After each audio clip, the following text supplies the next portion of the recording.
My name is Ashley Schafer. I'm going to talk a little bit today about using your leg, like your calves, versus your spurs all the time. I think that both have their purpose. You know, I wear spurs on everything, you know, even my 2-year-olds, because I want them there if I need them, okay? But I don't necessarily feel like I need to use them all the time.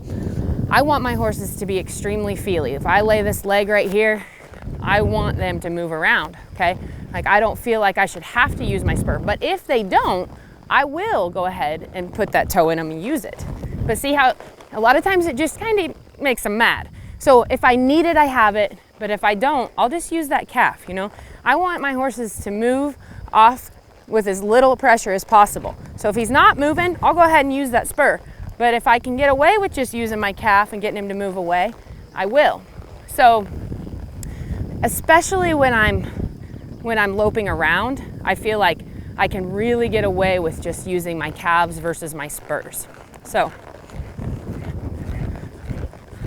let me lope a little here.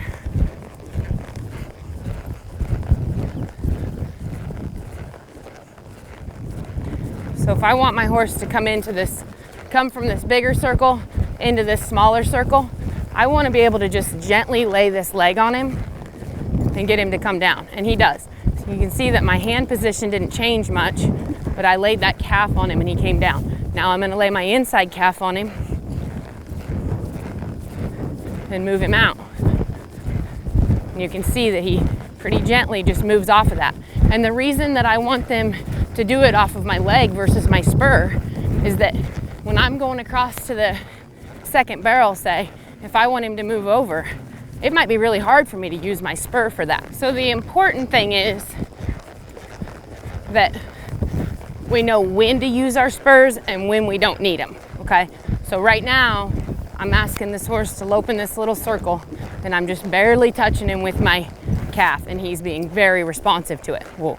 So there's no sense in me using my spur right there, okay? I'm backing him up right now, and I'm just kind of tapping him with these legs, and look how lightly he's doing that, okay? So I don't need my spur. Now, if I were trying to back him up right there, and he was just laying on me and not moving off of it, then I might go ahead and use my spur a little bit, like, hey, I said back up, you know what I mean? But I do it as light as I can first, okay? So, like I said, when I'm first teaching one to do that, I may need a little bit of spur in there, but what I try to do is I warn them first. It's almost like saying 1, 2, 3 to a toddler, okay? So first, I'll kind of ask. If I don't get it, I'll ask a little harder. That's 2. If I don't get it, he doesn't need it because he's listening, but if I don't get it, 3 would be the spur, okay? So just use it when you need it, but don't feel like using your spur, or don't overuse your spurs.